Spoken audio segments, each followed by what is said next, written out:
into the 18th, 4 for 154.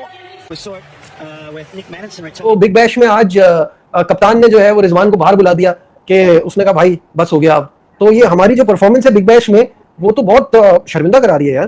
फिर वहां पे रिजवान वो अपनी गेम चेंज ही नहीं कर रहा। जब से वहां पे गया वो एक ही मोमेंटम से खेल रहा है कि मैं पहले जाके रिस्ट वर्क दिखाऊं, मिड विकेट खेल के दुके लूं, वो नजर नहीं आ रहा है। एक वो टांग रख के मारता है, उसके बाद वो ऐसा सीधा होता है, वैसे लग रहा है कि उसको अब बासर भाई समझ गए हैं। तो वो थोड़ा सा उसको अपने आप को ना अब चेंज करना, अब क्या चेंज करना, अब कहने की जरूरत भी नहीं है। वेरी अनफॉर्चुनेट मैं बोलूंगा कि ऐसा होना नहीं चाहिए था। ये हमारा टॉप प्लेयर है भाई। आज भी आप देख लो तो 113 की स्ट्राइक रेट से खेला है, 23 बॉलों पे 26 रन।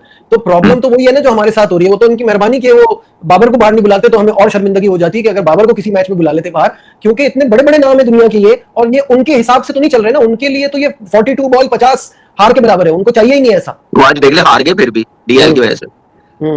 खैर उनका कप्तान ने बुला के खुद क्या पहली टीम बनी है बिग बैश से बाहर हुई है आज। पहली टीम बनी है जो बिग बैश से बाहर हो गई। हाँ बोले। मैं सच्ची बात बताऊं, पहला और आखिरी बिग बैश होगा बाबर के लिए और रिजवान के लिए। आज कल गिलक्रिस्ट ने क्या बात बोली है पता है? वार्नर और गिलक्रिस्ट कमेंट्री कर रहे थे तो वार्नर ने गिलक्रिस्ट को पूछा कि बाबर आजम कैसा लग रहा है खेलते हुए आपको। तो गिलक्रिस्ट की वर्डिंग थी T20 खेले थे टेस्ट मैच की तरह। और कितना चूरन बेच रहे थे, याद है मेरा जुमला? ये चूरन बेच रहे हैं ये लोग। तो गिलक्रिस्ट को आज पता चला, पहले कैसा इंटरव्यू कर रहे थे? ये पहला और आखिरी दोनों का टूर्नामेंट है। ये इनकी परफॉर्मेंस है ही नहीं यार।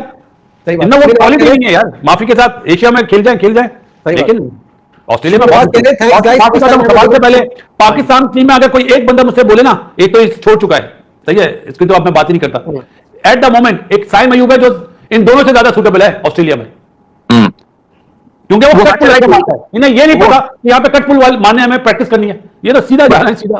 बासर भाई वो साइम अयूब हर कंडीशन में ठीक है, फॉर्म लगी हो, इनकी तो फॉर्म भी लगी हुई है, तो ये अपने आप को चेंज नहीं कर रहे। ये देखे इनके लिए नुकसान है आने वाले टाइम पे।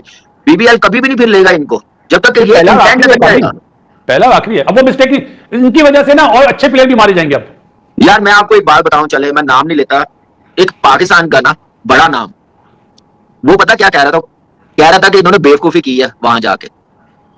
नहीं जाना चाहिए। नहीं सही बात है ये। नहीं नजीब, मैं ये कह रहा हूँ कि मैं खुद कहता हूँ जाना चाहिए था वहां पे, दिखानी चाहिए थी अपनी क्लास कि हम सिर्फ यहाँ पे नहीं खेल सकते, वहां पे भी कर सकते हैं। ये तो अपने शहर से बाहर ही नहीं ना आ रहे, खुद मौका दे रहे हैं। लेकिन मैं उस बंदे की सोच पे हैरान था जिस वो क्रिकेटर होके इतना बड़ा और ये कह रहा था। कोच भी तो था पाकिस्तान का। नहीं वो नहीं, लेकिन मैं ये कह रहा हूँ कि मैं हैरान हुआ था कि यार क्रिकेटर होके ये बात करना मुझे कोई समझ नहीं आई कि क्या समझ है, किस माइंडसेट के साथ ये बात कर रहा है। क्योंकि वही ना फेवरेटिज्म के अपने बस लाडले, जो लाइकिंग डिसलाइकिंग जो पसंद है चाहे वो क्या करे, वो है ही अच्छा। नहीं मैं पता है कि एक चीज मैं क्यों कह रहा था कि मुझे भी ऐसा लगता है कि ये टाइम नहीं था। एक तो वो वहां पे जाके वर्ल्ड कप से पहले वो ऑलरेडी अंडर प्रेशर आ गए वहां जाके खेलने से। क्या आप मतलब मुझे हैरत है अगर आप एक्सपेक्ट कर रहे थे कि इससे कोई डिफरेंट रिजल्ट आना था उनके लिए बिग बैश में, मुझे तो यही दिख रहा था। अगर उन्होंने अपनी क्लास दिखानी, बड़ा प्लेयर बनना था, तो उनको उनके मुताबिक खेलना चाहिए था, आजकल की मॉडर्न डे के मुताबिक। वो वही जो 4 साल 5 साल पहले खेलते आ रहे, 6 साल, वही मोमेंटम उन्होंने उधर रखा होगा। कोई चेंजिंग नहीं है, कोई मॉडर्न डे को गेम अवेयरनेस कंडीशन वहां पे जाकर मैंने क्या क्रिकेट खेली है। सवाल है अगर ये कैपेबिलिटी होती, ये ओपनिंग के लिए टीम को बर्बाद करते। अगर ये सलाहियत होती, जब नहीं है तभी तो कह रहा हूँ ये प्रॉब्लम उनको वहां जाके फेस करनी थी। नजीब ओपनिंग के लिए इनको हम ब्लेम नहीं दे सकते, उनको ब्लेम दे सकते हैं जिन्होंने करवाई है, जिन्होंने इनको खिलाया। ज्यादा कसूरवार वो है, वो बना के गए इनको। इन्होंने तो नहीं खुद कहा होगा हमें ओपन करवाओ। मुझे एक बात बताएं, कौन कसूरवार है? ये वो है। ये अगर नंबर 3 रहता और रिजवान नंबर 5-6 पे खेलता तो इसकी बैटिंग में जमीन आसमान का फर्क होना था, पावर हिटिंग आनी थी, आइडिया होना था कि भाई 5 पे आके मैंने 10 की एवरेज भी करनी है। चेस करते हुए मैं अगर वहां पे गया तो मैंने अपना स्ट्राइक रेट 140 प्लस 150 के करीब रखना है, तो कितनी चीजें बेहतर हो जानी थी। ये तो कसूरवार वो है जिन्होंने इस पाकिस्तान के साथ ज्यादती की है। 7-8 साल उन्होंने पाकिस्तान की क्रिकेट को यहां तक पहुंचाया, प्लेयरों को खत्म किया अपनी ईगो, अपने फेवरेट लाने के चक्रों में सिर्फ। सर भाई पाकिस्तान के दिग्गज प्लेयर बीबीएल खेल रहे हैं, बिग बैश प्रीमियर लीग, और वहां पे आज एक जो है ना वो इंसिडेंट हुआ है। वो इंसिडेंट रिजवान का जो है ना वो अर्ली ऑन बुला लेना उनको वापस, हालांकि ज्यादा भी इतनी माड़ी भी इनिंग्स नहीं खेली थी, 23 बॉलों पे 26 ही बनाए थे, तो उनको बुला लिया गया। इससे पहले मैंने बाबर के ऊपर भी कल एक छोटी सी आपके बगैर आपसे माजरत के साथ आपके बगैर एक रील बनाई थी, उसमें मैंने बताया था कि भाईजान वो मतलब कि टोटल 24 की एवरेज है, 103 का स्ट्राइक रेट है, शायद वो अब 90 का हो चुका है।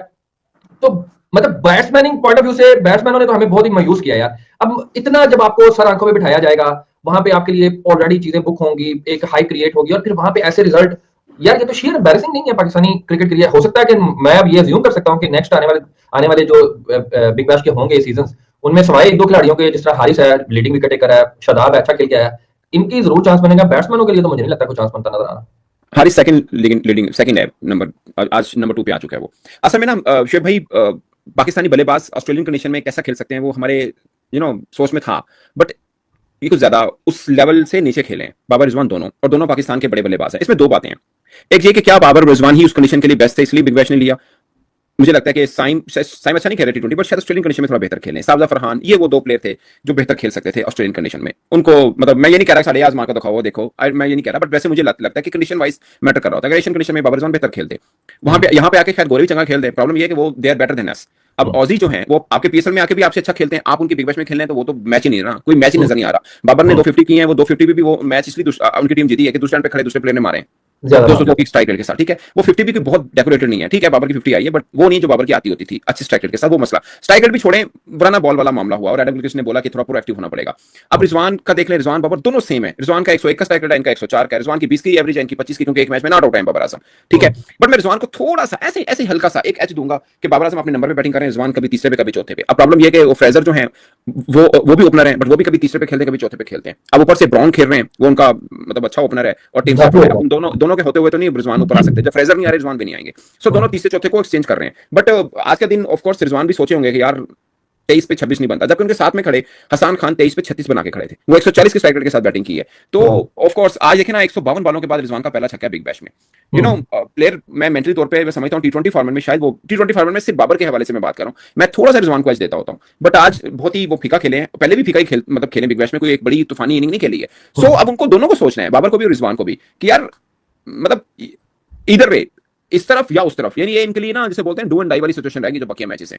ऐसा नहीं होगा ना कि आप हो गया 8 मैचेस में जो भी होना था, बातें भी हो गई आपके ऊपर, क्रिटिसिज्म भी हो गया, इवन कि 50 के बाद भी लोग आपसे खुश नहीं हुए, आपकी भी दोनों के रन एक जैसे हैं, तो आप थोड़ा सा दिलेरी दिखानी पड़ेगी, कुछ हटके करना ही पड़ेगा। एटलीस्ट जो आप थे वो तो दिखाना पड़ेगा, आप वो भी नहीं दिखा पा रहे हैं। मुझे शिकवा सिर्फ ये है, मुझे ये नहीं कि दोनों अच्छा नहीं खेल रहे, मैं ये कह रहा हूं कि दोनों जितनी कैपेसिटी रखते हैं वैसा भी नहीं खेल रहे। लेकिन स्टीव स्मिथ के साथ बाबर आजम ओपन करने आए हैं, डिस्कस क्या होना चाहिए कि यार दोनों अच्छी फॉर्म के हैं या बड़ी जबरदस्त फॉर्म में बाबर आजम है, वो डिस्कस होना चाहिए। डिस्कस क्या हो रहा है कि स्टीव स्मिथ और बाबर आजम तो ओपन करने आए हैं, दोनों ने क्या किया, 5 ओवर में 32 रन से। दोनों एक जैसे खेलते हैं टी20 में खास तौर पे यार। वो ही ना, आप देखें ना इंटरनेशनल खेल चुके हैं सहवाग और शाहिद अफरीदी दोनों ओपन, जब वर्ल्ड 11 बनी थी दोनों एज एन ओपनर खेल चुके हैं। पॉइंट ये नहीं है कि दो बड़े बल्लेबाज इकट्ठे पिच पे खड़े हैं, पॉइंट डिस्कस ये नहीं होना चाहिए। डिस्कस ये होना चाहिए यार दोनों ने सारे बॉलर ने जिन्होंने धुआं काटता है वो होता है। ये क्या बात हुई कि दोनों खेल रहे हैं, ये डिस्कस हो रहा है। मुझे फखर होता हमारे सारे खिलाड़ी खेल रहे होते। अभी तक सिर्फ हारिस रऊफ हैं जो बेहतर परफॉर्मेंस है, ठीक है ना। और हारिस रऊफ को भी मैं आपको बताऊंगा, आपको याद है मैं पहले बोला था कि बिग बैश में पाकिस्तान की तरफ से सबसे अच्छी परफॉर्मेंस हारिस रऊफ की होगी, क्योंकि वो कंडीशन उसको सूट करती है। एशिया में होते सबसे बुरी परफॉर्मेंस उनकी होती, आई एम टेलिंग यू। उधर भी क्या है 2-4 मैचेस उधर भी माजरत के साथ। अब मैं कहता हूं हारिस रऊफ मेरी फर्स्ट चॉइस होंगे इन पाकिस्तान, अगर हम ऑस्ट्रेलिया में खेल रहे हैं या सीना में कहीं भी खेल रहे हैं। मगर उधर भी क्या है 19-19 साल के बच्चे ने भी मारा है, रन हुआ। अब हारिस रऊफ का क्या होता है, हारिस रऊफ ऐसा नहीं है कि विकेट देखें, विकेट्स की बात अब कल के मैच के लेने पाकिस्तान श्रीलंका, विकेट्स किसकी ज्यादा, वसीम जूनियर 18 की इकोनॉमी से रन हुए, हाईएस्ट विकेट नहीं है, हाईएस्ट फ्रॉम पाकिस्तान, ठीक है, किसी एक मैच में हाईएस्ट इकोनॉमी के साथ। पॉइंट ये होता है कि आप क्या विकेट निकालते हैं, नहीं आपको छक्के लगते हैं, 2-4 चौके लगते हैं, छक्का बीच में विकेट मिल जाती है, वो वाला सीन हुआ है। बट फिर भी बेहतर बॉलिंग की है हारिस रऊफ ने, मैं वो उनको रूल आउट नहीं कर रहा, प्ले डाउन नहीं कर रहा, मगर इतने अरसे के बाद अब बच्चे मार देने ना, ये नहीं बनता यार।